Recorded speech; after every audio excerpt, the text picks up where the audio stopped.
The following program contains adult themes, coarse language and images that may offend some viewers.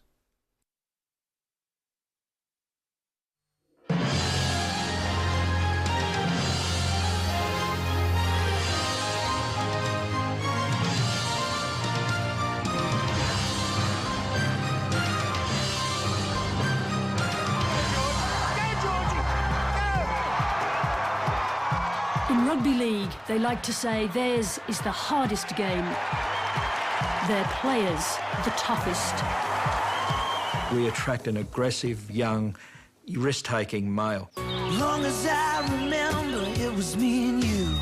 The NRL spent almost $1 million this year on an ad campaign to attract more young risk-takers to the code. We're in the business of attracting people to our game, and the younger we can get them, the better. 48 hours after its release, the star of the campaign, Brett Stewart, was embroiled in scandal.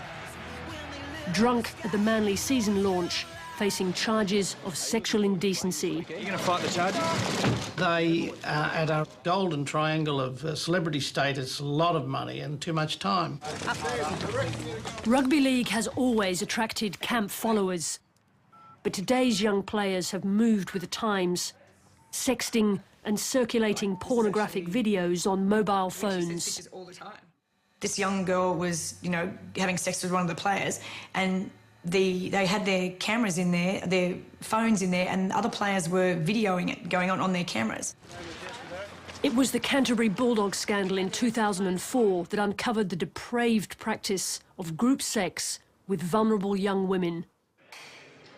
NRL officials expressed shock, but they should have seen it coming.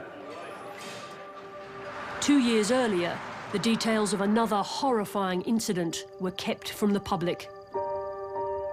There was always hands on me, and there was always, if one person had stopped, someone was touching me and doing something else. There was never a point where I was not being handled. Best thing about a 2009 NRL... After we approached him last week, the other face of the NRL's recruitment drive, Matty Johns, made a preemptive apology on national television. For me personally, it put my family through enormous anguish and embarrassment, and has once again, and for that I can't say sorry enough. Johns wasn't alone.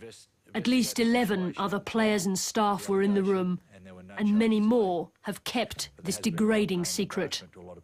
All right, mate. Well said. All right, let's get on with the show.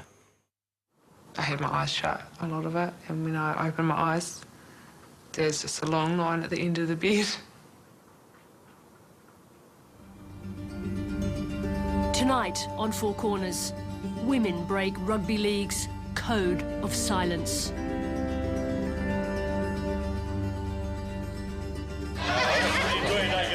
Pretty good today.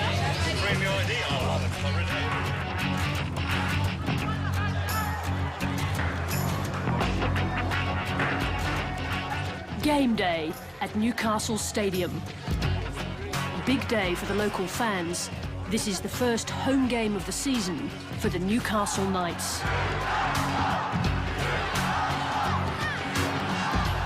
In the dressing room, the players are in the final stages of preparation before kick-off. These guys are pumped up. They are playing a very aggressive game, and they are putting their bodies on the line. It's fearless. It's not as bad as going to war, and I wouldn't suggest that, but it's probably like the old gladiator days, and they get out there and they belt the hell out of each other, and there's probably no other game that is like it. Their opponents today are the Manly Sea Eagles. Last year's champions, Manly haven't won a game since their alcohol-fuelled season launch. Yeah, I think it's really affected Manly. They're not playing very good football at the moment. When you get men and alcohol mixed together, you're going to get idiots. So that's just... Idiots. Yes, they do. Hamstrings, groins, calves. Newcastle plans to capitalise on the disarray at Manly. One of Manly's key players, Anthony Watmo, punched a sponsor at the season launch. The Knights are preparing to single him out on the field. Manly's star player, Brett Stewart, is still on suspension for being drunk at the same event. Brett Stewart getting suspended was, I thought, ridiculous.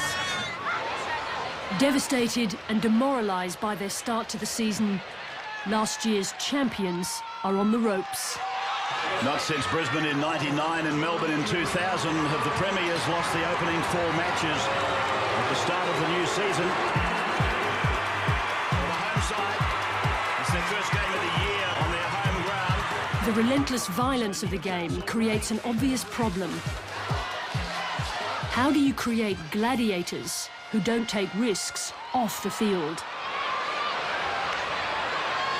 And it's taken by Kurt Gidley. You've got Kurt Gidley, who's 87, 88 kilos, and he gets hit by 3 guys sometimes who are in excess of 100 kilos going the other direction, all trying to hurt him, not just stop him, but hurt him.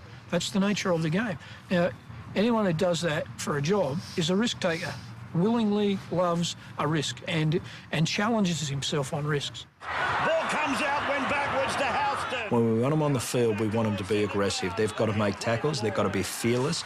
Then we want them to do things that other people don't do. So we attract an aggressive, young, risk-taking male. We give them a shower, put a suit on them, and then say, no, we want you to be, a submissive male. We want you to go out there and not have any problems. It's very difficult to do that. Second half is always the hardest. Let's see what you're made of.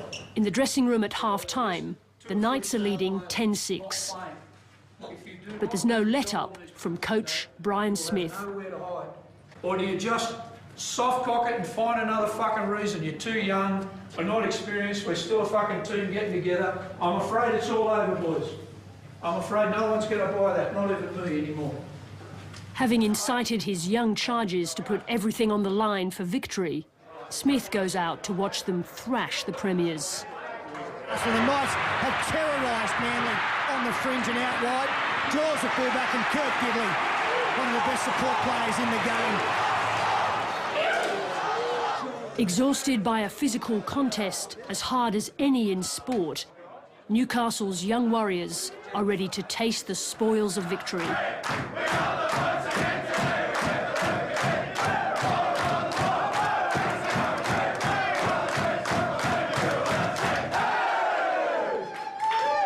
Managing their emotions on the field is one thing. As history proves, managing what happens off the field is much harder. We need to split that thing where you're a risk taker here, son, brother, whatever, and we admire and laud you for all of that risk taking, and you're so good at it. But hold on a minute, when you come off there, can you just not take any risks? Don't be like the rest of the male under 25, 30 population. Don't go out there and get on the drink and take risks. And that's hard. Just how hard it is to manage young players became obvious for last year's champions on the day they launched their 2009 season. At the centre of Manly's off-field drama, their 2 key players, Brett Stewart and Anthony Watmoe. On the front page of a paper. Sarah Duradza went to the launch with her father, one of the club's sponsors. It was actually a lot of fun. Like, I was sitting talking with Brett Stewart and Matt Orford. He's an awesome captain. We were having a lot of fun. We were actually talking about me when I used to do pageants and how I won Miss Freshwater and stuff. Duradza is a charity ambassador and not a regular follower of football. Was there a lot of alcohol? There was a lot of alcohol, definitely. He's revelling in his Man of the Match award. Let's give him a welcome. Anthony Truck Watmoe. Anthony Watmoe was supposed to be one of the stars of the event. Recent hero of the World Club Championship and a member of the Australian Rugby League team.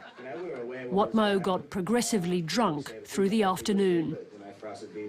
Well, he was slurring his words, he couldn't stand straight. It was pretty obvious that he was intoxicated. Had the unbuttoned shirts and didn't look very presentable at all. And I don't think he was very happy that the fact that I didn't know he was a footballer as well, because he'd intruded into a conversation with me, Brett Stewart and Matt Orford.